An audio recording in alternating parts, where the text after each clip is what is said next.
नमस्कार। क्या आप बता सकते हैं कि दुनिया में ज़्यादा क्राइम कहें, ज़्यादा गलतियाँ कहें, किस दशा में होती हैं? ठीक फरमा रहे हैं आप कि जब इंसान नशे की हालात में होता है, तो कहीं न कहीं गलतियाँ ज़्यादा होती हैं, क्राइम भी बढ़ता है। लेकिन एक चीज़ उससे ऊपर भी है, जिसका ज़िक्र मैं यहाँ करना चाहूँगा, जिस पे आज हम लोग चर्चा करेंगे, वो है गुस्सा, एंगर। एंगर एक ऐसी चीज़ है, जिसमें एक अच्छा खासा आदमी अपना आपा खो देता है और विवेक खोने के उस हालात के अंदर वो बहुत सारी गलतियाँ, बहुत सारे गुनाह कर बैठता है। क्राइम रिपोर्ट ये कहती है कि इंसान गुस्से में जितना गुनाह करता है, उतना शांत दिमाग से कभी नहीं करता है वो, क्योंकि उस वक़्त माफ़ करने की हैसियत में भी होता है और उसे पता होता है कि भला-बुरा क्या होता है। जब हमें पता है कि हमारे ज़िंदगी को गुस्सा इतना पीछे लेके जा रहा है, इतना नुकसान कर रहा है, उसके बावजूद हम इसके आगोश में क्यों चले जाते हैं, आज हम यही जानने की कोशिश करेंगे। और हमेशा की तरह हैं उसी बात के साथ कि विश्वास का बल लेकर, आशाओं के पल लेकर, जीवन रण को सज्जे हों, बाधाओं के हल लेकर। तो चलिए, मैं आपके और हमारे एक्सपर्ट्स के बीच में बिल्कुल नहीं आना चाहता, समय को बिल्कुल खराब नहीं करूँगा, सीधे-सीधे लेके चलता हूँ आपको हमारे इस एक्सपर्ट से मिलवाने के लिए।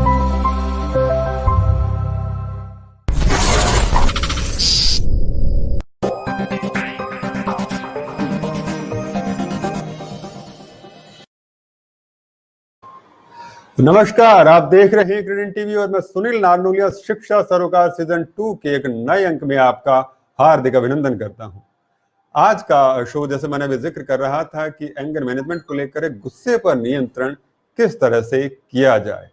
और आज जो एक्सपर्ट्स हमारे साथ में जुड़े हुए हैं, जब आप उनसे मिलेंगे तो आपकी खुशी भी, आपका यकीन भी और आपका उत्साह भी दुगना हो जाएगा। क्योंकि एक तरफ एक हस्ती ऐसी है जो सेलिब्रिटी टेरर है, जो सेलिब्रिटीज की भी मेंटल हेल्थ की कोच हैं, जो बताती हैं कि किस तरह से वो सोचते हैं और कैसे हम अपने जीवन में सफलता हासिल करते हैं। तो चलिए, मैं उनके बारे में पहले उनसे मिलवाता हूँ, फिर उनका जिक्र आपके साथ में करता हूं। मैं बात कर रहा हूं डॉक्टर गीतांजलि सक्सेना जी की। डॉक्टर गीतांजलि सक्सेना जी की अगर मैं चर्चा करना चाहूं, और मुझे लगता है सिर्फ अगर इनके सर्टिफिकेट्स, इनकी अवार्ड्स, इनके अचीवमेंट्स, इनकी डिग्रियों की अगर मैं चर्चा करूं, तो मुझे एक शो, ज्यादा में नहीं तो कम से कम 1 घंटे का तो बनाना पड़ेगा। लेकिन एक जिम्मेदारी होती है होस्ट की कि अपने जो मेहमान आए हों उनके बारे में कुछ न कुछ तो बताया जरूर जाए। वैसे तो इनके पीछे लगी हुई ट्रॉफियां, सर्टिफिकेट्स आपको इस बात का वो अंदाजा दे ही रही होंगी कि कितने एक्सपर्ट और कहाँ कहाँ इन्होंने कितना कितना काम कर रखा है। मैं गीतांजलि सक्सेना जी के बारे में कहना चाहूंगा कि ये मैनेजिंग डायरेक्टर हैं इंस्टीट्यूट ऑफ होलिस्टिक साइंस की, और एक सर्टिफाइड ट्रेनर हैं वियना स्टेबल यूएसए, और founder of the theatre healing of basic and advance DNA. साथ ही साथ में certified past life regression therapist हैं और ट्रेनर है with doctor brain with USA, जो कि ऑथर रहे मैनी लाइफ मैनी मास्टर के साथ में। ये inner child integration by Trisha senator, और उसके अलावा ये ट्रांसपेरेंशियल रिग्रेशन ट्रेनर हैं टेसो से। इसके अलावा मैं बात कर रहा हूँ ये एडम हॉस, जर्मनी से ट्रेन है under mark Olin, USA family consolation therapy. उसके अलावा इंटरनेशनल मेंबर ऑफ टेसो बोर्ड भी हैं ये। और अगर इनकी मैं बात जो कर रहा था, बहुत सारे एनजीओ के साथ में जुड़ी हुई हैं, बहुत सारी, जैसे मैं सेलिब्रिटी की तो बात कर ही रहा था, उनके तो मेंटल हेल्थ कोच ही हैं। ये टैरो रीडर भी बहुत उम्दा हैं, लेकिन आज हम टैरो की बात नहीं करेंगे। आज हम इनके जरिए मेंटल हेल्थ के ऊपर ही चर्चा करेंगे। डॉक्टर गीतांजलि सक्सेना जी, बहुत बहुत हार्दिक अभिनंदन है, आपका आभार है कि आपने इस मंच पर आना स्वीकार किया और आज आप हमारे दर्शकों से रूबरू होंगी और उनका मार्गदर्शन करेंगी कैसे वो एंगर के ऊपर, गुस्से के ऊपर नियंत्रण कर सकते हैं। बहुत बहुत अभिनंदन करता हूँ आपका। नमस्ते। और अब जो दूसरी शख्सियत हमारे साथ में जुड़ी हुई हैं, वो हैं डॉक्टर राहुल साहब। डॉक्टर राहुल साहब अल्टरनेट हीलिंग थेरेपिस्ट हैं। ये करीब 18 साल से इस फील्ड के अंदर काम कर रहे हैं। अगर डॉक्टर साहब की खासियत ये भी कि इन्होंने न केवल हिंदुस्तान में बल्कि विदेशों में जाकर भी अपनी सेवाओं का परचम लहराया है। ये 12 साल तक रशिया में रहे हैं, जहाँ के top government officials, businessman, personal उनके पर्सनल कोच रहे हैं, और उनको उन्होंने जिंदगी से जोड़ा है, उनके तनाव को दूर करके उनके जिंदगी में फिर से सुकून लेकर आए हैं। और इनको इंटरनेशनल ग्लोरी अवार्ड 2021 भी मिल चुका है। ये न्यूरो मतलब बहुत सारे जैप्रेनिक healing, theta healing, tarot card और बहुत सारे विधाओं में पारंगत है। मैं डॉक्टर राहुल आपका हार्दिक अभिनंदन करता हूं कि आपने इस मंच पर आना स्वीकार कर। आज आपके जरिए मैं जानने की कोशिश करूंगा कि गुस्से पर नियंत्रण कैसे किया जा सकता है। बहुत बहुत अभिनंदन है आपका। आप एक्सपर्ट, मैं आपको देख के बड़ा उत्साहित हूँ और जिस तरह से मैं आपके बारे में पढ़ रहा था, देख रहा था, और तो मुझे लगा कि इतने एक्सपीरियंस लोग हैं, इतना सारा इन्होंने अनुभव अपने साथ में इकट्ठा कर लिया है, तो कहने का मतलब एक एनसाइक्लोपीडिया की तरह है। तो आज मैं उसी एक एनसाइक्लोपीडिया से गुस्से के ऊपर नियंत्रण कैसे किया जाए, इसके ऊपर जवाब जानना चाहूंगा, कैसे उसके ऊपर नियंत्रण किया जाए। लेकिन उसके ऊपर बढ़ूं उससे पहले थोड़ा सा मैं ये राहुल जी से ये जानना चाहूंगा। राहुल जी, क्या है रीजन ऑफ एंगर क्या है? वो बहुत छोटा सा, लेकिन सबसे पहला सवाल कि गुस्सा आता क्यों है, इसके पीछे का कारण क्या होता है, इसके ऊपर थोड़ा सा प्रकाश डालिए आप। जी doctor Rahul. Okay, so anger is an emotion. Okay, can you hear me? Okay, so anger is an emotion which we take it as a negative. So it's an emotion which also need to be given a attention as well. So when this, I mean, in our culture and all, we would always taught how to control the anger, but we are not taught how to manage the anger. So we always suppress the anger. So this, when there is a suppression of anger for a longer time, it would explode in a different way. So that would be in a crime, that would be in like destructions and lot of other things. Yes. यानी कि बहुत संक्षेप में अगर दर्शकों को समझाना चाहूँ तो बात यह है कि इंसान कुछ सोचे समझे और वो पूरा ना हो तो वो उसको एक रिवेंज करता है, एक बदला लेने की कोशिश करता है, और वो अपने आप को अलग ढंग से, है ना, थोड़ा सा जाहिर करता है, और वही गुस्सा है जिसके जरिए वो अपने आप को जाहिर करता है, जहां पर अपने व्यवहार के ऊपर वो नियंत्रण खो देता है। तो एक सवाल जो आता है डॉक्टर गीतांजलि जी, ये मैं आपकी तरफ लेकर बढ़ना चाहूंगा। डॉक्टर साहब ने हमें ये तो बता दिया राहुल जी ने कि कहीं ना कहीं जब हमारी कोई मन की पूरी नहीं होती है तो फिर हम लोग विद्रोह की भाव में उतर आते हैं और वही गुस्से के रूप में हमारे सामने नजर आता है।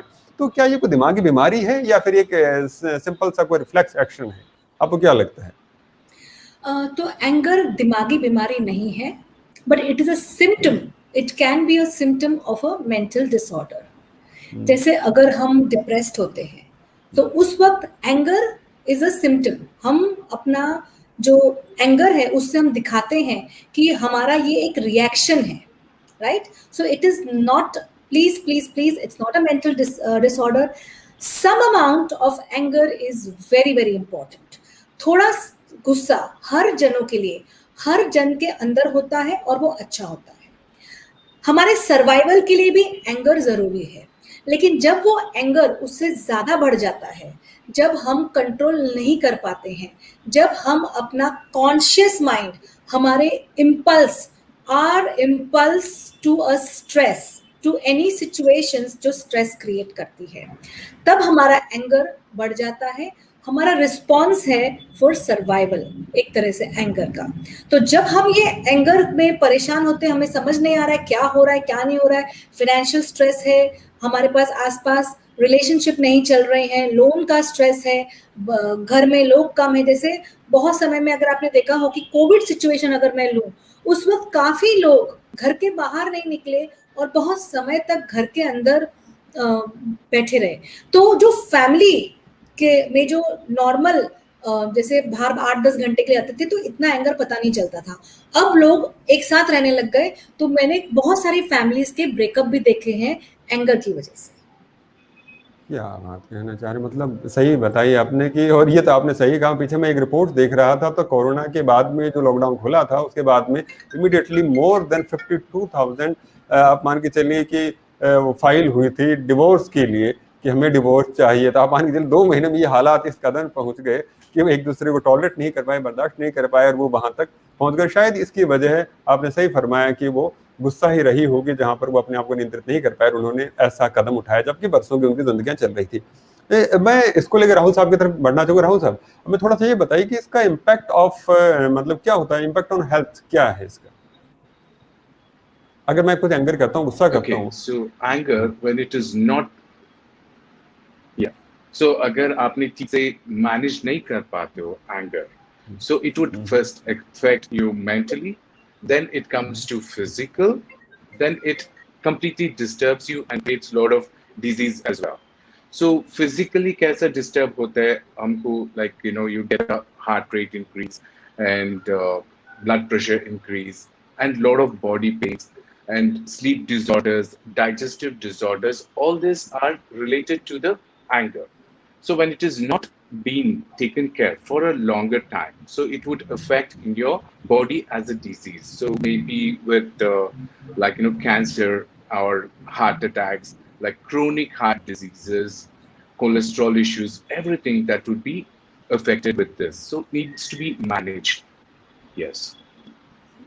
अच्छा, तो मतलब आप ये कहना चाह रहे हैं गुस्सा जो हमें नॉर्मल लग रहा है, मुझे लग रहा है कि मैंने जरा सी बात ही तो की, थोड़ा डांटा ही तो है, थोड़ा गुस्सा ही किया है, वो मेरे को हार्ट डिजीज दे सकता है, और आप क्रॉनिक डिजीज जो बता रहे हैं उस तरह के सारे डिजीज दे सकता है। अरे बात, तो इसका मतलब गुस्से पे नियंत्रण होना तो बेहद जरूरी है, वरना हम लोग तो बीमारियों के शिकार भी हो सकते हैं। तो आप ये कहना चाह रहे हैं बहुत सारी बीमारियां तो सिर्फ गुस्से की वजह से हमारी जिंदगी के अंदर शामिल होती हैं। भाई अद्भुत, ये तो मुझे आज ही पता चला। तो मुझे जो थोड़ा बहुत गुस्सा आता है उस पर नियंत्रण करना पड़ेगा। आप लोगों के हमारे लिए बड़ी खुशी की बात है कि हमारे साथ में एस भाग्यम शर्मा जी जुड़ी हुई हैं। एस भाग्यम शर्मा जी के बारे में थोड़ा सा कहना चाहूँगा। ये बहुत उम्दा और बहुत नामचीन ट्रांसलेटर हैं, और हमारा सौभाग्य है कि आज उस कार्यक्रम को देख रही हैं। बहुत बड़ी लेखिका हैं, और मुझे लगता है कि जो हिंदी इंग्लिश का जितना तर्जुमा इन्होंने किया है शायद ही किसी लेखक ने किया हो। एस भाग्यम शर्मा जी, मैं आपका हार्दिक अभिनंदन करता हूं कि आपने समय निकाला और इस कार्यक्रम से जुड़े। बहुत बहुत अभिनंदन है आपका। मैं अगला सवाल अब लेके बढ़ता हूं गीतांजलि जी की तरफ। गीतांजलि जी, अब हमें ये तो समझ में आ चुका है कि कहीं न कहीं गुस्सा सिर्फ गुस्सा नहीं, इतना सा ही नहीं है कि हमने गुस्सा किया और बात खत्म हो गई। अगर वो गुस्सा बढ़ता जाता है तो वो न केवल हमारे व्यवहार को, हमारे आसपास का जो सराउंडिंग है उसको तो नुकसान पहुंचाता है, क्योंकि हमारी छवि को वो नेगेटिव कर देता है कि ये आदमी सही नहीं है। सीधे शब्दों में बात कहूँ तो कि ये आदमी खराब है। लेकिन उसके साथ साथ में डॉक्टर राहुल ने हमें ये भी बताया कि वो हमारी जो इंटरनल जो बायोलॉजिकल जो सिस्टम है उसको भी वो हैरेस करता है। तो ऐसे केस के अंदर इसके ऊपर नियंत्रण कैसे पाया जाए, तो ये थोड़ा सा मार्गदर्शन करें कि कैसे जो आप हीलिंग सिस्टम जो हैं उनके जरिए कैसे इसके ऊपर नियंत्रण पाया जा सकता है, क्या हो? देखिए, इसमें 2 तरह के हम हीलिंग सिस्टम्स में आते हैं। एक तो जो हम सिंस साइकोलॉजी के अंदर हम कॉग्निटिव बिहेवियर थेरेपी लेते हैं कि इंसान को जो परेशान है, हमारे पास आया है, उसको अपने गुस्से का नियंत्रण, मतलब उसको मैनेज कैसे कर सके, वो हम उसको कॉग्निटिवली, यानी कि आगे सामने बैठ के हम ट्रिगर पॉइंट्स देते हैं। हम समझते हैं कि ये ट्रिगर पॉइंट में ये इंसान गुस्सा रहता है। अब दूसरा हीलिंग सिस्टम्स की बात करें तो इनर चाइल्ड हीलिंग बहुत अच्छी है, जहाँ पे जैसे राहुल जी ने बताया कि जब गुस्सा करते हैं तो एक जन ने गुस्सा किया लेकिन दूसरा वाला बंदा ने शायद वो एक्सप्रेस नहीं किया, तो उसका एंगर इंटरनलाइज हो गया। The moment that anger becomes internalised, it starts creating a problem for the person. Now this through our healing methods, हमारे जो healing methods हैं, यानी कि inner child healing ले लीजिए, past life regression ले लीजिए, family constellations ले लीजिए, उस healing methods में के थ्रू हम उस माध्यम से हम कोशिश करते हैं कि वो जो हमारे सामने हमारा क्लाइंट है या जो हमारे पास आया है उसको हम रिग्रेस करते हैं, या हम we take them back in time, हम उनका वो इमोशंस कैथारसिस करते हैं। That's known as a word जो हम यूज करते हैं, उसको कैथारसिस बोलते हैं। सो वी कैथारसिस करते हैं कि जो आपको एंगर उस वक्त आपके पिताजी पे आया या मदर पे आया और आप बोल नहीं पाए, इसको हम रिप्रेस्ड एंगर बोलते हैं। क्योंकि जो आपका रिप्रेस्ड एंगर है वो आपके डिजीजेस में, या वो रिप्रेशन कहीं ना कहीं आपकी लाइफ में दिखेगा ही आपको, वो आपके फाइनेंशियल प्रॉब्लम्स में दिखे, वो आपके स्ट्रेस में दिखे, वो आपके बॉस के साथ रिलेशन में दिखे, वो जरा सी बात पे आपको गुस्सा आ जाए, इरिटेबिलिटी आ जाए, आपको ऐसा लगे देयर इज समथिंग, एकदम से आपको ना चीजें फेंकते हैं जो लोग, तो उनका रिप्रेशन चाइल्डहुड में, बचपन में उनके माँ बाप, उनके जो मदर फादर थे, उन्होंने काफी किया होता है। इसकी वजह से चाइल्ड, एक छोटा 5 साल का बच्चा, 7 साल का बच्चा, हम कभी भी थप्पड़ मार देते हैं, हम रियलाइज ही नहीं करते हैं कि बच्चे को क्या सोचेगा, क्या वो अपने बारे में उसके पॉजिटिव आउटलुक होगा लाइफ में। हमने तो उसके सेल्फ एस्टीम को, उसको तो वही खत्म कर दिया। तो ये जब हम मेथड्स यूज करते हैं, we take them back in time, हम पीछे लेके जाते हैं 5 साल 7 साल, कभी कभी तो हम पुनर्जन्म पे लेके जाते हैं। अच्छा। क्योंकि जब आपको एक ट्रॉमा इधर होगा तब आपका पास्ट लाइफ 110% ओपन ट्रिगर हो जाएगा। एंड देन अगर आपने किसी पास्ट लाइफ में कुछ किया हो, गलत किया हो, देयर आर फ्रेजेस, मैं तुम्हें जान से मार सकता हूँ। अभी वो फ्रेज जो है वो आपका करंट लाइफ का नहीं है, पास्ट का है। तो कहाँ से आ रहा है? तब हम देखते हैं, उसको हटाते हैं, उस चीज को सबकॉन्शियस, हम सबकॉन्शियस माइंड पे बिलीव करते हैं। तो जो एंगर की फाइल है ना सबकॉन्शियस माइंड से हम धीरे धीरे धीरे करके जीरो करते हैं और एक पॉजिटिव फाइल उस पे लगाते रहते हैं। तो जब वापस से वो सेम ट्रिगर होता है, सपोज मेरी मदर ने मुझे देखा या मेरी बीवी ने मुझे देखा और ऐसे किया, वो मेरा ट्रिगर पॉइंट जो है हम खत्म कर देते हैं। तो अगली बार वो सेम ट्रिगर पॉइंट पे एंगर नहीं आएगा। Basically we use therapy to change behaviour. Anger can be managed, anger can be changed through therapy. Change in behavior is what we try to achieve through our therapy sessions. Hypnotherapy it can be inner child regression, it can be past life regression, it can be family constellations. But everything we can use for the 100% benefit of the client. बहुत सुंदर बातें। मुझे लगा इस चर्चा में आगे बढ़ूंगा, लेकिन उससे पहले एक बहुत ही मासूम सा और बहुत ईमानदार सा सवाल आया है। ये विंसेंट लोबो ने हमसे पूछा, मुझे लगता है कि ये मैं राहुल जी से पूछना चाहूंगा। राहुल जी, उनका बड़ा ही इतना मासूम सवाल है, मुझे लगा कि नहीं ये तो पूछना ही चाहिए। उन्होंने कहा कि how can I control my anger because my cause of anger is food. Whenever I get less food, I get angry. Kindly help me. How can I control my food desire also? इससे ईमानदार बात कोई हो नहीं सकती कि उन्होंने स्पष्ट कहा है कि देखिए साहब, मेरे को खाना टाइम पे नहीं मिलता है तो मुझे गुस्सा आता है, तो मैं इस चीज पे कैसे कंट्रोल करूँ, इस पे थोड़ा सा बताइए। जी Rahul ji, doctor Rahul. Okay, this is a wonderful question. So here, like, we have to know, is eating food, his food habits is because of the anger or the stress. So his stress can be from the anger what he is having. So he needs to go to the root cause of it and know what is that it is triggering him to eat the food. That is, as emotionally is getting disturbed. So he's satisfying his emotional disturbance with the food. As Gitanjali was saying, so she explained it very well. So the emotional disturbance causes these kind of eating disorders as well. So when I talk to this person, so I would go deep into this root cause of his disturbance with his energy, about his anger. Then we would get the answer to it or the solution to it. And I would recommend if a person gets too much of anger, I would suggest him to go for more on a vegetarian diet, nor on a non-vegetarian diet. So because non-vegetarian diet already has a lot of anger things because it has been killed, like the animal or the bird, whatever it is, it's killed. So it has already got an energy of the anger. So I would recommend him to go for a vegetarian diet. चलिए, बड़ी सुंदर बात की। तो Vincent जी देख लीजिए, वैसे तो हमें डॉक्टर राहुल ने बहुत खूबसूरती समझा दिया है कि कहीं न कहीं इमोशनल जो पार्ट है उसका भी हिस्सा आता है। और अगर आप नॉन वेज हैं तो वेजिटेरियन डाइट की तरफ मूव कर जाइए, क्योंकि वेजिटेरियन डाइट लेंगे तो उसकी वजह से भी आपके गुस्से के ऊपर नियंत्रण होने लग जाएगा। बाकी तो हम आगे चर्चा करेंगे डॉक्टर गीतांजलि से। डॉक्टर गीतांजलि जी, अभी आप थोड़ा सा पास्ट लाइफ रिग्रेशन की बात कर रही थी, इनर चाइल्ड वाली जो बात का मैनेजमेंट की बात जो कर रही थी, उसी चीज को लेके, इसी सवाल को लेके आऊंगा। बड़ा कॉमन सर, बड़ा ईमानदार सवाल था, तो मुझे लगता है इस पर हम थोड़ी सी चर्चा और भी करनी चाहिए, क्योंकि ईमानदारी की हमेशा वो कहने इज्जत होनी ही चाहिए। तो आप जैसे बता रहे, अब जैसे इस सवाल को अगर मैं लेके चलूं, मान लीजिए मुझे खाना खाने से ही टाइम नहीं मिला तो मुझे उससे गुस्सा आया, तो इसका भी कुछ पास्ट लाइफ से हो सकता है? अगर है तो फिर उसको कैसे करेंगे, उसको भी थोड़ा सा बताएंगे। तो बेसिकली फर्स्ट ऑफ ऑल ये जो है इनका, जो जैसे राहुल ने कहा कि फाइंड आउट करना है इमोशनल कॉज क्या है, तो करंट लाइफ में भी कहीं ना कहीं 1 या 2 इंसिडेंट्स रहे हैं कि ये जो क्लाइंट है इनको खाना ही नहीं मिला है, मदर भूल गई, मदर कहीं चली गई, या मदर ने किसी और को बोल दिया उसने खाना, तो वो जब उसको खाना नहीं मिलता है, it goes regresses back to time कि करंट लाइफ में मुझे I am neglected, I am not good, मुझे कोई पूछता नहीं है। वो सारा गुस्सा, वो primitive primal emotions when you are 2 years old, 3 years old, तो जरूर उनके तभी कुछ ना कुछ परेशानी हुई होगी। सो उनका रिस्पॉन्स एक अडल्ट का नहीं है, उनका रिस्पॉन्स एक चाइल्ड का है। Do you understand? It's a child-like response. मुझे खाना नहीं मिला, तो it's a child. It's not an adult who's talking. तो वो child को हमें करना पड़ेगा।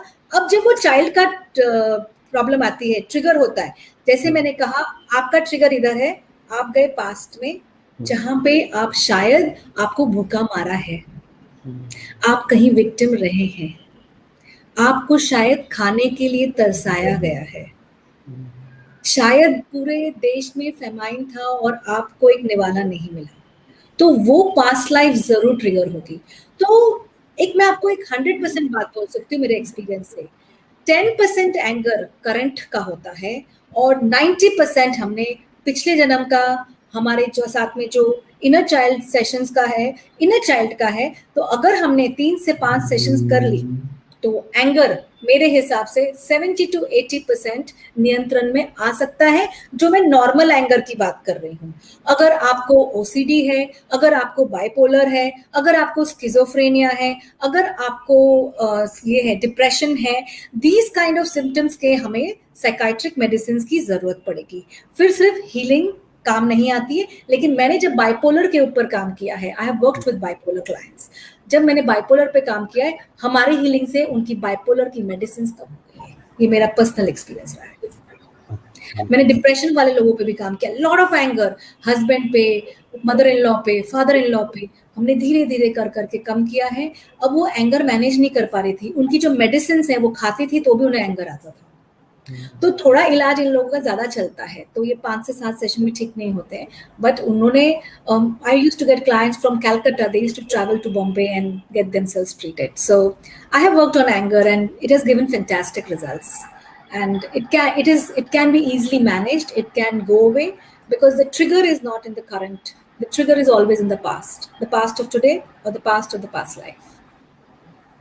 बहुत बड़ी बात कही। नहीं, आज हम लोग जो रिजल्ट दिखा रहे हैं वो आज का एक दिन का नतीजा नहीं है, वो लाइफ में, पास्ट लाइफ में हुए डिपोजिशन का नतीजा है, जो आज एकदम से उलट के हमारे सामने आ रहा है। ये नहीं कि अभी हमारे साथ कोई घटना घटी है और हमने उसको एकदम से रिफ्लेक्ट एक्शन दिया है, उसके पीछे बहुत सारे डिपोजिशन हमारी लाइफ के अंदर नेगेटिव डिपोजिशन है वो हो रखा था, और उसकी वजह से हम लोग ने एकदम से इतना जो ड्रास्टिक ही कहूँगा, ड्रास्टिक सा रिएक्शन दिया है, जो कि दूसरों को लगता है कि यार ये तो नहीं होना चाहिए था। अच्छा डॉक्टर राहुल, मैं आपकी तरफ सवाल लेकर आता हूँ कि डॉक्टर गीतांजलि जी ने अभी शुरू में एक बात कही थी कि एंगर है जिसको हम लोग, मैं पर्सनली मेरी बात कहूँगी, मैं गलत कह रहा था कि ऐसा नहीं होना चाहिए, तनाव नहीं होना चाहिए, और इन्होंने बड़ी खूबसूरती से बहुत ही मुस्कुरा के एक बात कही कि होना चाहिए और ये जरूरी है, इससे बेटर होना चाहिए। तो मैं इसके ऊपर थोड़ा सा आपसे भी प्रकाश डालवाना चाहूंगा कि क्या है, आप क्या कहना चाहेंगे, is stress and the anger is good for us, और अगर हैं तो फिर किस तरह से, कितने, एक लिमिट तो होनी चाहिए ना कि हाँ सर इतने लेवल पे गुस्सा सही है, स्ट्रेस सही है, उसके बाद में जाके नुकसान देना शुरू करता है। तो थोड़ा सा दोनों दर्शकों को बताइए, तो मेरे जैसों का भी थोड़ा दिमाग साफ हो सके और हमें पता चल सके हमें कितना गुस्सा करना चाहिए और कितना शांत रहना चाहिए। जी। Okay, so stress is important as well. See, right now, before the starting of the show, so there is a little bit of stress, like how the show would go, what would be the procedure, everything. So this is a normal day-to-day stress, so which is very important. If I have to finish certain things in at time, so that stress is needed. And suppose if I have to like travel to somewhere, so that like traffic jams, crossing all those stress, but still at that time, if you have the stress and finish that target, so that is a good one. So but if this stress is for longer period and disturbing you a lot, suppose the stress what we take it every day might increase your blood pressure or the heart rate a little bit, okay, but then it calms down. But the stress for longer period would create a lot of issues, like this can cause a lot of issues like heart attack, what people nowadays very young age they would face, like, and also like stress would cause a lot of body pains which is unknown. Like suppose people who is taking a lot of responsibilities over the work, so they're not very happy, they're very stressed, so then they would have a lot of issues with the shoulders. And suppose a person is having an issue with the financial and he's taking a lot of stress with the financial, so they'll end up in the lower back pain. So suppose a person is in the stress and not able to move in his life and he's stuck, always brooding over one thing for a longer time with the stress, so then he would have too much of body pains where his body becomes so rigid and cannot move at all. So this is a long-term stress things. So stress you need to manage at certain period. If it is longer, then you need to take a help from the experts and you need to manage it well. That's what I'd like to say. बड़ी अच्छी बात है। कहने का मतलब जरा सा है तो थोड़ा सा तो कहने का मतलब लाइफ को एनर्जाइज करने तक के लिए तो गुस्सा मान के चलें, स्ट्रेस मान के चलें तो ठीक है। स्ट्रेस वहां तक ठीक है जब तक कि वो आपके काम में सुधार लेकर आता है। बहुत खूबसूरत सी आपने बात कही कि शो शुरू होने से पहले कहीं दिमाग में था कैसे होगा क्या होगा, तो वो कहीं ना कहीं हमारी क्वालिटी में सुधार लेकर आता है। तो अच्छे से प्रिपरेशन करते हैं। अगर ये तनाव हमारी जिंदगी से खत्म हो जाएगा तो फिर हम लोग अच्छी प्रिपरेशन करना बंद कर देंगे, हर चीज़ों को कैजुअल लेना शुरू कर देंगे और वहीं से फिर हमारे लिए मुश्किलें शुरू हो जाती है। जाहिर सी बात है, जब हम चीज़ों को ज़्यादा कैजुअल लेना शुरू करते हैं तो गलतियां करना भी शुरू कर देते हैं। तो गलतियों को बचने के लिए हल्का फुल्का जो प्रिपरेटरी जो हम लोग स्ट्रेस कहें वो ठीक है, लेकिन वो जब रिपीटेडली होने लग जाता है, ज्यादा होने लग जाता है जरूरत से, तो वो दिक्कत है। फिर जैसे आप बता रहे हैं उसके साथ में डिजीज उसके साथ में आने लग जाती है। एक अच्छी सी बात हमारे साथ जुड़ी है अंशुजा रमन जी, उन्होंने बड़ी अच्छी सी बात पूछी है, सवाल भी है और ये मुझे लगता है कि मैं डॉक्टर गीतांजलि जी से लेना चाहूंगा। गीतांजलि जी ये कहना चाहती हैं कि अकेलेपन का भी है सीधा संबंध क्रोध से है, गुस्से से है, और इसके बारे में थोड़ा सा बताइए। तो Mrs Raman, thank you so much. हाँ अंशुजा जी, बहुत अच्छा आपने सवाल किया है। मैंने पहले भी पढ़ा था 100% अकेलेपन का रीजन कि अकेलेपन की वजह से आप एंग्री हो सकते हैं, क्योंकि जब आप अकेले होते हैं तब man is a social animal, तो उनके पास आसपास कोई नहीं है। अब वो गुस्सा दूसरों की जगह कितनी बार अपने ऊपर होता है, अरे काश मैंने ऐसे कर लिया होता तो। और अकेलेपन में जब इंसान मायूस हो जाता है, it is a cause of depression. और मैंने क्या कहा, जब इंसान धीरे धीरे अकेला over a period of time होता है, साल भर 2 साल, ये एक दिन 6 महीने में नहीं होगा। It takes a toll on your mental and your physical health. जब आप देखोगे कोई अकेला है 3 साल से 6 साल तक, तब धीरे धीरे धीरे उसके एंगर के bouts, we call them as bouts of anger, increase होने लगते हैं। पहले आप देखेंगे कि लोग के अंदर पेशेंस बहुत है, over a period of time same लोगों का पेशेंस कम होने लगता है बिकॉज स्ट्रेस लेवल्स बढ़ते हैं। सेम अकेलेपन से आपके भी स्ट्रेस बढ़ते हैं, अरे मैं बीमार पड़ गया तो कौन मेरा ख्याल रखेगा, मेरा फाइनेंसिस का। एक सेकंड, मैं माफी चाहूंगा आपको इंटरप्ट कर रहा हूं, लेकिन मुझे लगता है बहुत बड़ी बात आपने यहाँ पर कही है कि कहीं ना कहीं आपको जो पेशेंस है उसको भी आपका जो एंगर है वो अफेक्ट करता है। जैसे ही मुझे गुस्सा आता है मेरा पेशेंस लेवल भी कम होता चला जाता है ना, कि यानी मैं अपने आप पे सोचता हूँ कि नहीं ये तो एकदम सब खत्म हो सकता है, डर पैदा होने लग जाता है और ये डर ही कहीं ना कहीं सब चीजों के पीछे समस्याएं खड़ी करता है। अद्भुत बात कही है गीतांजलि जी, मैं प्रणाम करता हूँ कि आपने इतनी बड़ी बात इतनी साधारण से सरल से शब्दों में समझाई। बहुत बहुत धन्यवाद है आपका। जी मैं माफी चाहूंगा मैंने आपको इंटरप्ट किया, लेकिन मुझे लगा कि ये बात रखना बहुत जरूरी थी। जी ठीक, मुझे कुछ बोलना है अभी? हाँ जी बिल्कुल, आप कंटिन्यू कर रहे थे। हाँ अच्छा कंटिन्यू, ओके। तो बेसिकली यही है कि अकेलेपन में जैसे फाइनेंशियल स्ट्रेस आता है कि मेरा कौन ध्यान रखेगा, फिर आपके पास होता है ओल्ड एज होम में आप चल नहीं पाते, फिजिकल बॉडी तो डिसइंटीग्रेट करेगी, तो आपका कौन साथ देगा। तो वो धीरे धीरे वो सारे जो माइंड्स के थॉट्स हैं जिसको आप कंट्रोल नहीं कर सकते हैं वो आना शुरू होते हैं, और फिर इसकी वजह से आपको खुद ही अपने ऊपर, भगवान के ऊपर भी गुस्सा आता है, लोगों पे भी गुस्सा आता है, काश मैंने ऐसे कर दिया होता, काश। कितनी सारी जिंदगी में हम बोलते हैं ना हमने काश उस वक्त ये कर लिया होता। तो हम है ना वर्तमान में नहीं जीते हैं, हम पास्ट में जिएंगे या फिर हम फ्यूचर के इनसिक्योरिटी में जिएंगे।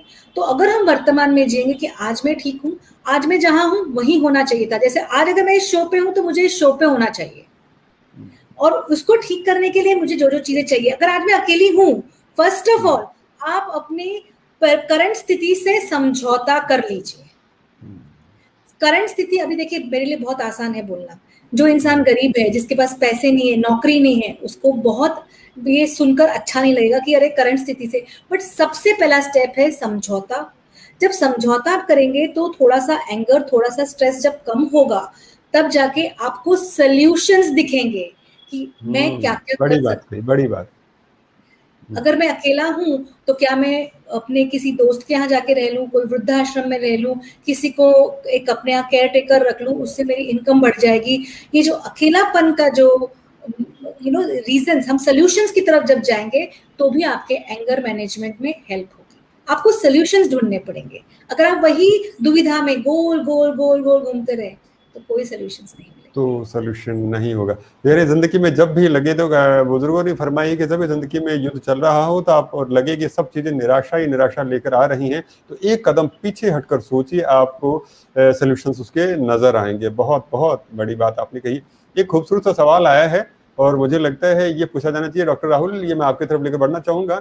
ये देवांश हैं और ये लिखते हैं बिरला पब्लिक स्कूल से हैं। देवांश का ये सवाल है कि is it like anger is a genetic problem? क्या लगता है कि जेनेटिक प्रॉब्लम होती है एंगर, या फिर किसी को रिफ्लेक्स एक्शन ही है, या फिर जैसा कि अभी पास्ट लाइफ वाली जो बातें चल रही थी वो है, क्या है? इसके बारे में थोड़ा सा बताएं। Okay, Devanshi. Doctor. So anger is not a genetic problem. So anger is a reflex action due to the external or internal triggers. So it is not from the genetic things. So that's what I would like to say. It is not a genetical ठीक है, बहुत बहुत बड़ी बात आपने कही है। धन्यवाद कि आपने बताया कि ये रिफ्लेक्स एक्शन है, ये कोई जेनेटिक प्रॉब्लम नहीं है कि जो एक बार हो गई तो ठीक नहीं हो सकती। आप ये कहना चाह रहे हैं कि ये एक तरह के लर्निंग्स हैं जो हो सकता है पास्ट लाइफ से मिली हो या फिर हो सकता है प्रेजेंट लाइफ से मिली हो, बस आपके साथ में वो आती आती डिपॉजिट हो गई है और अब इतनी सारी हो गई हैं कि अब आपको वो दिखाई देने लग गई हैं। सवाल ढेरों आ रहे हैं, मैं लगता है कि सब लोगों के नाम तो नहीं, सवाल तो नहीं ले पाऊंगा, लेकिन दर्शकों के नाम जो मुझे कुछ उम्दा लग रहे हैं उनके नाम जरूर लेने चाहिए। हमारे साथ शिवाय कुमारी जुड़े हैं, धनुष जी जुड़े हैं, तृप्ति श्रीमाली जी हैं, शिवाय और भाग्यम शर्मा जी का जिक्र किया मैंने, विंसेंट जी जुड़े हुए हैं हमारे साथ के अंदर, रूबिका शाह जुड़ी हुई हैं हमारे साथ के अंदर, और ये आयुष जायसवाल हैं, प्राप्ति जी हैं, मानव रूंगटा हैं, देवांश है, मिनिसर बॉक्सिंग है, मतलब ढेरों दर्शक हमारे साथ में जुड़े हुए हैं। दर्शकों की जो बातों को लेते हुए मैं एक शौर्य सिंह, इनका भी एक सवाल है, ये भी बिरला पब्लिक स्कूल से है। Does the anger suppress during childhood burst out as in the adult in the completely awkward times? तो इसके ऊपर आप क्या कहना चाहेंगे गीतांजलि जी? बड़ा बहुत ही सुंदर सी बात, वैसे आप इसके ऊपर कह चुकी हैं लेकिन फिर भी एक बार से शौर्य जी, thank you so much for asking the question. आपने एक क्वेश्चन से मैंने इसका सवाल का जवाब दे दिया है। 100% जो आपको एंगर एज अ चाइल्डहुड हुआ है वो एंगर आप एज एन अडल्ट 100% करेंगे, बिकॉज आपका your survival is at stake of the child. तो आप एक अडल्ट से एक चाइल्ड बन जाते हैं और आप irrational anger at different types awkward situations में आपका एंगर पे कंट्रोल नहीं रहता है। और जब आपका एंगर पे कंट्रोल नहीं रहता है, जैसे मैंने कहा हेल्दी एंगर, एक एंगर होता है हाँ चीज़ मुझे नहीं चाहिए, एक इस टाइप का एंगर होता है। एक होता है कंटिन्यूअसली आप एंग्री होते जा रहे हो, सबको बोलते जा रहे हो, वो जो आपका आउटबर्स्ट है which is like collapsing, that should not happen. And जितना आपको सप्रेस किया है चाइल्डहुड में उतना स्प्रिंग है ना, सप्रेस किया तो एक ना दिन तो मेरे पास एक क्लाइंट आई थी, वो 120 kg थी। तो जब मैं उसको देखा तो अच्छा वो जरा भी गुस्सा नहीं होती थी, सारा एंगर बॉडी ने सप्रेस किया हुआ था, अजीब सा बेढौल सा फिकर था। और उसने फिर जब मैं उसकी थेरेपी कर रही थी तो उसने अच्छा जरा भी एंग्री नहीं होती थी, तो उसने मुझे बताया कि जब मैं बचपन में थी तो मेरी मदर मुझे बहुत मारती थी, मेरी बुआ मुझे बहुत मारती थी। जब मैं स्कूल में कुछ गलत करती थी तो वो अपना स्कूल में जा जाके जो एंगर निकालती थी ना, तो वो बेंचेस तोड़ती थी। तो ना उसको एक्सेप्टेंस स्कूल में मिलता था, ना उसको एक्सेप्टेंस घर में मिलता था। तो वो सारा सप्रेशन उसने अपने एंगर से नहीं निकाला, उसने अपनी बॉडी पे निकाला। उसका एक फेमिनाइन की जगह वो इतनी मैस्कुलाइन हो गई, not getting married, having other problems. तो अलग अलग anger can manifest in many forms. ये जरूरी नहीं है कि वो गुस्से में निकलेगा, वो जैसे राहुल जी ने कहा कि फिजिकल डिसऑर्डर से निकलेगा, एसिडिटी में जाएगा, आपके डाइजेस्टिव सिस्टम को इफेक्ट करेगा, आपके माइंड को इफेक्ट करेगा। तो anger can manifest in many ways in your life and we need to learn how to de-manifest your anger. And weight loss is basically a lot of anger in your body. Weight is a lot of anger. ये आपने मुझे लग रहा है कि आप तो मेरे दिमाग की परतें खोलते जा रहे, जितने बातें कर रहा हूँ दिमाग में। और एक सवाल मैं दर्शकों से करना चाहूंगा कि मुझे लगता है कि वैसे तो ऑफ द शो जाके सवाल कर रहा हूँ, आपको क्या लगता है कि डॉक्टर गीतांजलि जी के जरिए हम लोग बातें कर रहे हैं और इनकी जो पीस है, जो हैप्पीनेस है, उनके बदौलत इनकी उम्र क्या होगी? मैं खुद बड़ा आश्चर्यचकित था, आपको क्या लगता है? मैं माफी चाहूंगा गीतांजलि जी, लेकिन मैं दर्शकों से इतना सा ही कहना चाहता हूँ।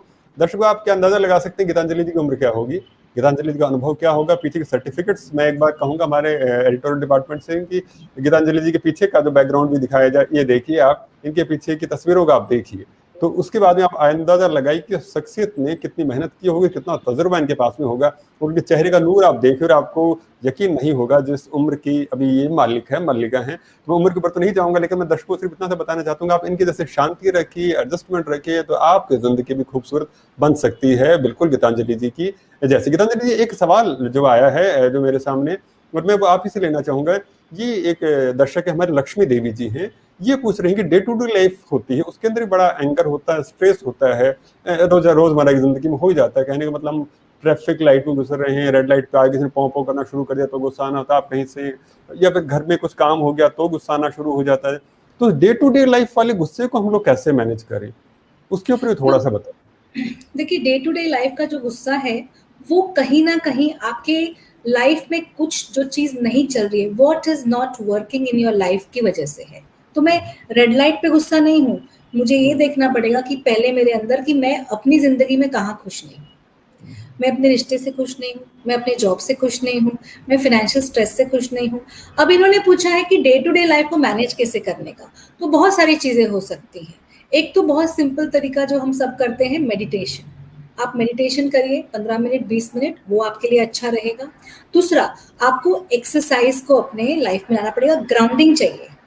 तो आपको घास पे चढ़ चलिए, तो जब आप वॉक करेंगे तो ग्राउंडिंग होगी, तो उससे भी आपका थोड़ी पीस मिलेगी आपको लाइफ में। एक और एक्सरसाइज मैं लोगों को देती हूँ जिनको एंगर बहुत है, सपोज उनको एंगर आया अपनी बाइक पे, ठीक है, तो मैं बोलती हूँ उस वक्त आप मत बोलिए, अगर आप थोड़ा सा एंगर, थोड़ा सा रुक जाइए, एक पेंसिल और पेन लेके अपना सारा यू स्टार्ट स्क्रिबलिंग इट।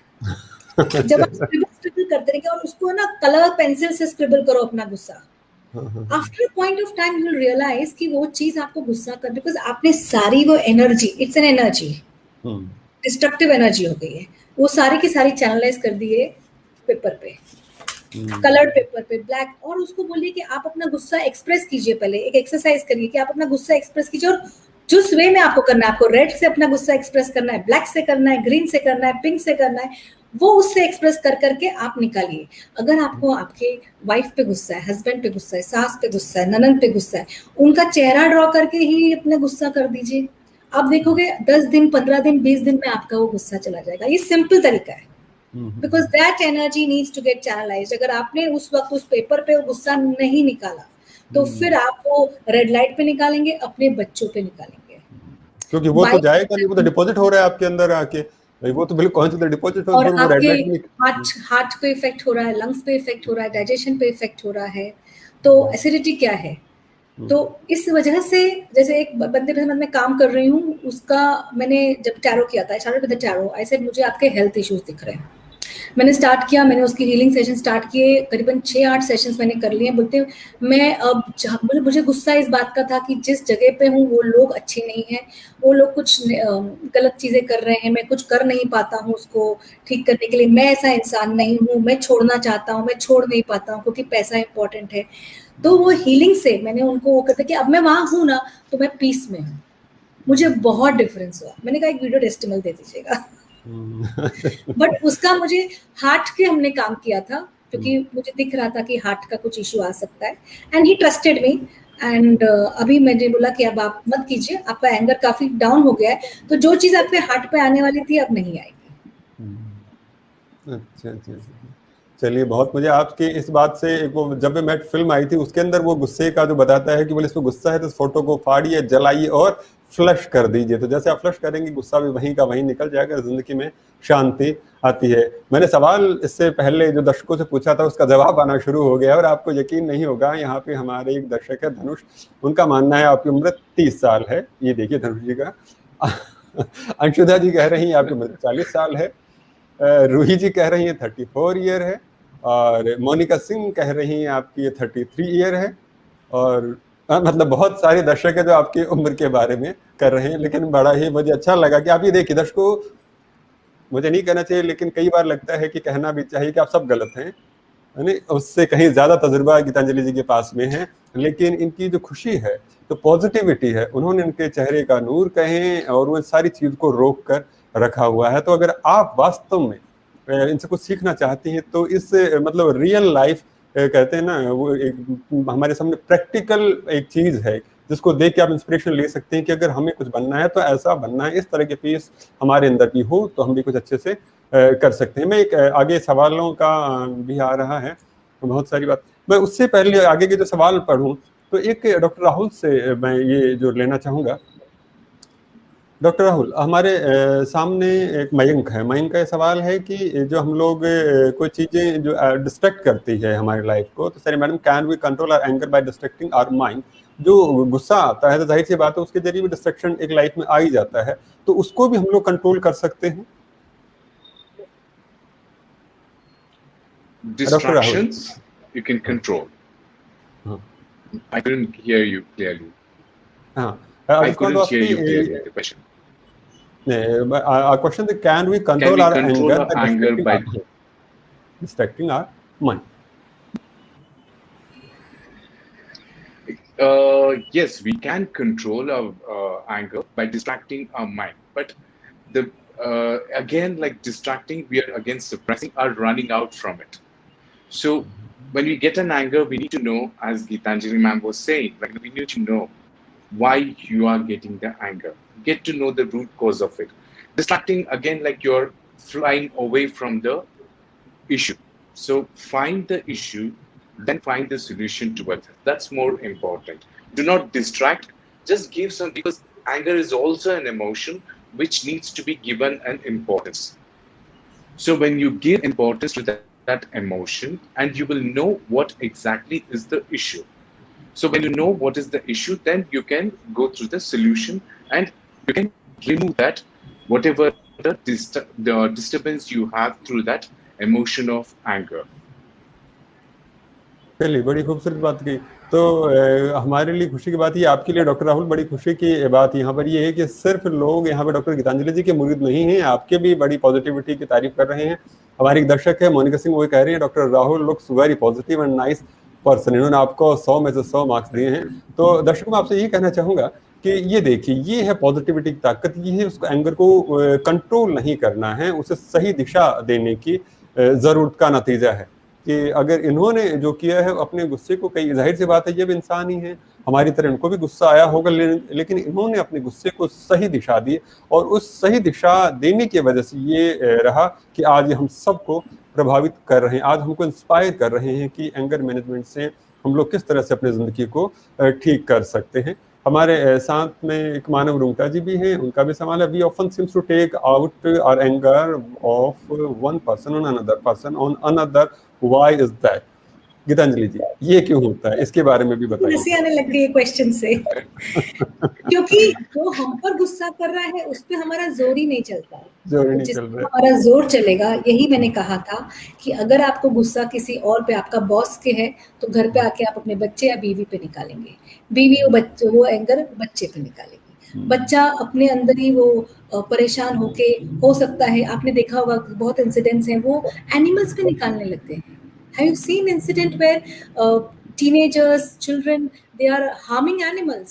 उनके मैंने देखे हैं पिक्चर्स, डॉग्स को परेशान करते हैं। ये सब क्या है? आपका इनेट एंगर है, जो आप बर्ड्स, मासूम जो बोल नहीं सकते, उनको आप परेशान कर रहे हैं। तो हर इंसान एंगर निकालता है, जिस पे चल सकता है उसी पे निकालेगा, ठीक है, जिस पे नहीं चल सकता उस पे नहीं निकालेगा। ओके, कहने का मतलब जो मेरे से कमजोर है मैं उस पर गुस्सा निकाल लेता हूँ और वो आगे जो मेरे से मुझे ताकतवर नजर आ रहा है तो उसके ऊपर मैं अपना गुस्सा निकाल नहीं पाता हूँ। दूसरी बात मुझे लगता है मैं आपके जरिए भी ये कहना चाहूँगा, वैसे मुझे नहीं लगता है कि मुझे कहने का है क्या, लेकिन फिर भी मैं आप लोग को देखिए कि अगर चेहरे मुस्कुराते हों और इतना पॉजिटिव हो तो भी गुस्सा शांत हो सकता है। तो इसलिए अपने आप को पॉजिटिव रखिए, मुस्कुराता हुआ रखिए, आपके ऊपर गुस्सा लोग नहीं कर पाएंगे अगर गुस्सा आ भी रहा होगा तो। एक सवाल बड़ा खूबसूरत सा है, ये हमारे साथ में पूछा है दीपांशु राठी ने। दीपांशु राठी का ये कहना है कि what if I have tried all common therapies such as the meditation and even meditation so to some extent but it doesn't seem to help. ये कोशिश करते हैं, कई थेरेपीज को किया, लेकिन उसके बावजूद भी उतना आराम जितना कि होना चाहिए उतना आराम नहीं मिलता है। Doctor Rahul, what do you want to say about this? आप क्या कहना चाहेंगे इस विषय के ऊपर? अब क्या Okay, करना so चाहिए when उनको? जाहिर सी people बात है, come अगर to me, मेडिटेशन भी किया तो भी उतना रिजल्ट अच्छे नहीं आए, तो क्या करना चाहिए, ये थोड़ा सा बताएं please. so when people come to me with anger issues, and I mean they do tell me that they have tried the meditations, breathing techniques, it doesn't work. So I completely agree with them. So what happens is sometimes when you try to meditate, what your thought process is that keeps coming to you. That means whatever the issue that you have is being not resolved. So meditation is like sitting in a stable position and like concentrating. So when you have an anger, your concentration would be very distracted. So you cannot concentrate at all. Your concentration will be more on the anger itself. So as Gitanjali ma'am said, like we need to let go of that in some way or the other. The energy needs to be let go. So express your anger in some way, like by scribbling or even dancing or like vigorous movements of your body, something like that. It's not just, even that is also another type of meditation, but here the vigorous, the energy is of whatever the anger you're transmuting, taking it out from your body. चलिए, बड़ी अच्छी सी बात की। एक सवाल मुझे यहाँ पे नजर आ रहा है और ये लगता है कि पूछना चाहिए। गीतांजलि जी, सही मायने में आप ही के लिए सवाल है। ये शौर्य सिंह ने पूछा है, can channeling your anger to something productive turn out to be good thing for you in the end? क्या कहना चाहेंगे आप इसके ऊपर? Absolutely right Shaurya ji. इसके कैसे भी मैं जोड़ देता हूँ, कैसे इसके ऊपर थोड़ा सा बताइए कैसे। That is important. देखिए, आप चैनलाइज कर सकते हैं अपने एंगर को। जैसे क्या होता है, हम देखते हैं कुछ बच्चे, उनके अंदर ज्यादा एंगर होता है, वो बाकी लोगों को डिस्ट्रैक्ट करते हैं। तो ऐसे लोग बच्चे लोगों को हम एक्स्ट्रा एक्सरसाइजेस दे देते हैं। जैसे हमने बोला कि अच्छा एक काम करो, तुम है ना शायद ये क्रिएटिविटी में बहुत अच्छे हो, तो channelize your anger towards that. हम अगर बच्चे होते हैं, हम बोलते, जैसे उन्होंने कहा स्पोर्ट्स खेलो, so they have a lot of energy, they have a lot of anger, but ये एंगर पॉजिटिव। मैं बच्चों की बात करूँ, मैं एडल्ट्स पे भी आऊंगी। तो बच्चों को आपने डिफरेंट स्पोर्ट्स में डाला तो उनका एंगर बहुत अच्छी तरीके से चैनलाइज हो जाता है, ठीक है। At the same point of time you can also inculcate in them the value of social service. कहीं ना कभी सुनील जी, थोड़ा सा कोई इंसान आपको प्रभावित या आपको सहारा ना कर दे, मतलब आपको अप्रिशिएट भी कर दे ना, तो भी आपको है ना अपने अंदर का सेल्फ एस्टीम अगर बढ़ जाए तो भी आपका एंगर कम हो जाता है। अब अगर एक अडल्ट पे बहुत गुस्सा है, अगर वो एडल्ट पे बहुत गुस्सा है, तो पहले तो हमें देखना पड़ेगा कि ये गुस्सा क्यों है। फिर मैं उनको हमेशा बोलती हूँ कि कोई पॉजिटिव हैबिट्स डेवलप कीजिए। जितनी एनर्जी आप ये सोचने में और जितनी एनर्जी आप बच्चे को चिल्लाने में करते हो, फिर उसके बाद आप एक कुछ अपने लिए कुछ हैबिट करिए जिसकी वजह से आप either you can earn financially, if you don't want to earn financially तो आप किसी की कोई मदद कीजिए, कोई एनजीओ ज्वाइन कर लीजिए, कोई आप home for care taker join कर दीजिए, कोई जैसे हमारे अंधों की संस्था होती है, होम फॉर द एजेड होती है। तो आप जब वो काम करेंगे तो एंगर क्यों आता है? क्योंकि हमें लगता है कि कोई हमें अप्रिशिएट नहीं कर रहा है, कोई हमें पूछ नहीं रहा है, बड़ी बात। हमारे अकेलेपन के अंदर हुआ है, इसलिए एंगर आ रहा है। तो पहले तो कॉज फाइंड आउट करो। अगर मेरा एंगर इसलिए क्योंकि किसी ने मुझे पूछा नहीं है, तो मैं जाके उस जगह पे जाके जहां भले मुझे पैसे की जरूरत नहीं है, लेकिन जहां मैं किसी के value, I can add value to somebody's life. जब मैं किसी के लाइफ में वैल्यू करूंगी तो मेरा सेल्फ एस्टीम बढ़ेगा। जब मेरा सेल्फ एस्टीम बढ़ेगा, जब मैं खुद को रिस्पेक्ट करना चालू करूंगी, मेरा एंगर अपने आप कम हो जाएगा। एंड हमेशा एंगर का एक ट्रिगर होता है, वो ट्रिगर फाइंड आउट कर लीजिए। अगर वो ट्रिगर फाइंड आउट कर लेंगे तो एंगर खुद पे भी नहीं होगा, लोगों पे भी नहीं होगा। और मैंने एक चीज हमेशा देखी कि एंग्री बहुत लोग होते हैं, पर जैसे चैनलाइज करना, मैं खुद भी बहुत एंग्री पर्सनालिटी हूँ, ओके, बट मैंने अपना सारा एंगर मेरे काम में चैनलाइज किया है। आई अच्छा, लोग बोलते हैं कि you know when you work more, आप डेफिनेटली यू बर्न आउट। तो आप 8 घंटा काम कीजिए, 10 घंटा काम कीजिए, आप वॉक पे जाइए, आप अपने डिफरेंट एक्सरसाइज माध्यम से वो चैनलाइज कीजिए। आप इतने सक्सेसफुल हो जाओगे ना कि फिर आपके जब सेल्फ एस्टीम हेल्दी हो जाएगा तो एंगर आएगा ही नहीं। चलिए बहुत try to find that positivity in you, to get appreciation in you. अपने आप को अप्रिशिएट कीजिए।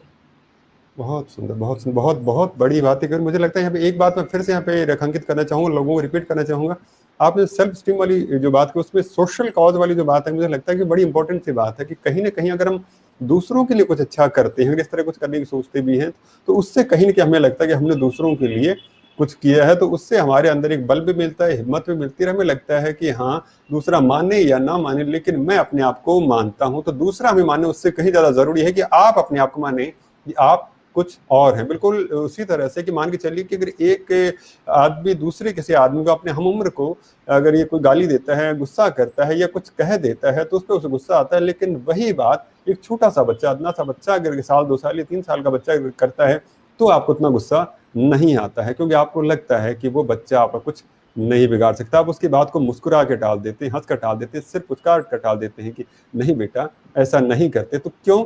उसकी वजह सिर्फ इतनी है कि आपको लगता है कि आप उससे कहीं ज्यादा बड़े हैं। तो यानी आप अगर अपने सेल्फ स्टीम को, अपने आप को अगर बड़ा कर लेते हैं, अपने कद को, आकार की बात नहीं कर रहा हूं, अंदर की कद की बात कर रहा हूं, अगर आप उसको बड़ा कर लेते हैं, तो जाहिर सी बात है कि आपका गुस्सा शांत हो जाएगा। मुझे पता ही नहीं चला कि घड़ी की सुई ने कब टिक टिक टिक टिक करते हुए समापन की तरफ आ गया। 50 मिनट, 1 घंटे की तरफ हम लोग बढ़ने जा रहे हैं, और मुझे लगता है कि एक सुंदर सा सवाल है, और आज के सारे कार्यक्रम का, पूरे कार्यक्रम का एसेंस होना चाहिए, वो मैं डॉक्टर राहुल जी से लेना चाहूंगा। डॉक्टर राहुल जी, मोनिका सिंह का सवाल है, और उसके बाद में हम लोग आज इसका भी अनाउंसमेंट करेंगे। सबसे बेहतरीन सवाल किसने पूछा? तो मोनिका सिंह जी ये जानना चाह रही हैं कि अभी जो गीतांजलि जी ने कही है कि सेल्फ स्टीम बढ़ जाए तो उससे भी कहीं ना कहीं एंगर में कमी आ सकती है, और कहीं ना कहीं क्या वाकई बहुत कमी आ सकती है। तो यही जानना चाहती है मोनिका सिंह जी कि how can I increase my self esteem, कैसे बढ़ाएं अपनी सेल्फ स्टीम को, बताएं doctor Rahul. I just want to ask you कि how can I increase my self esteem? Okay, to increase your self-esteem, so every day accept your.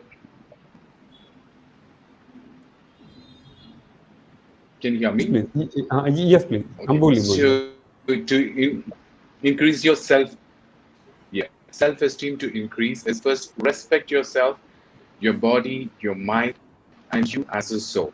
So this is very important. Accepting every part of you is very important. So you can practice every day certain like rituals, morning and evening. So to increase your self-esteem, do some gratitude exercises about yourself. Be grateful for whatever your body, whatever you have, whatever your talents, everything about you that you can appreciate about yourself. And also forgive about yourself that you are hurt by others or you hurted someone. So this is the best ritual you can do every day. Be very grateful and forgiving others. Okay, and loving बहुत yourself बहुत the बड़ी way बात, you are, बहुत no बड़ी बात। matter whatever you.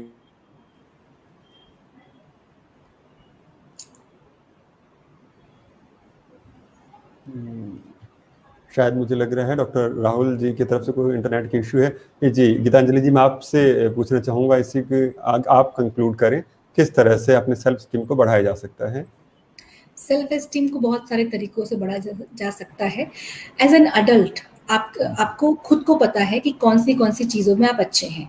जैसे कुछ लोग कुकिंग में अच्छे हो सकते हैं, कुछ लोग बच्चों की देखभाल में अच्छे हो सकते हैं, कुछ लोग अच्छे हो सकते हैं बूढ़ों की सेवा करने में अच्छे हो सकते हैं, कुछ लोग आपकी पॉजिटिव हैबिट या आपके पॉजिटिव टैलेंट को फाइंड आउट कीजिए और उसको give it wings. I would say give it wings so that you can become a better person. And अगर आपको फॉरगिवनेस ही करनी है तो फॉरगिवनेस कर सकते हैं आप लोगों की। जैसे आपने कहा कि मैं माफ करता हूँ, बट वो फॉरगिवनेस आप मेडिटेशन में कर सकते हैं, निकाल सकते हैं। लेकिन अपना सेल्फ एस्टीम जो है वो आप तभी बढ़ा सकते हैं जब आप अपने आप को रिस्पेक्ट करें।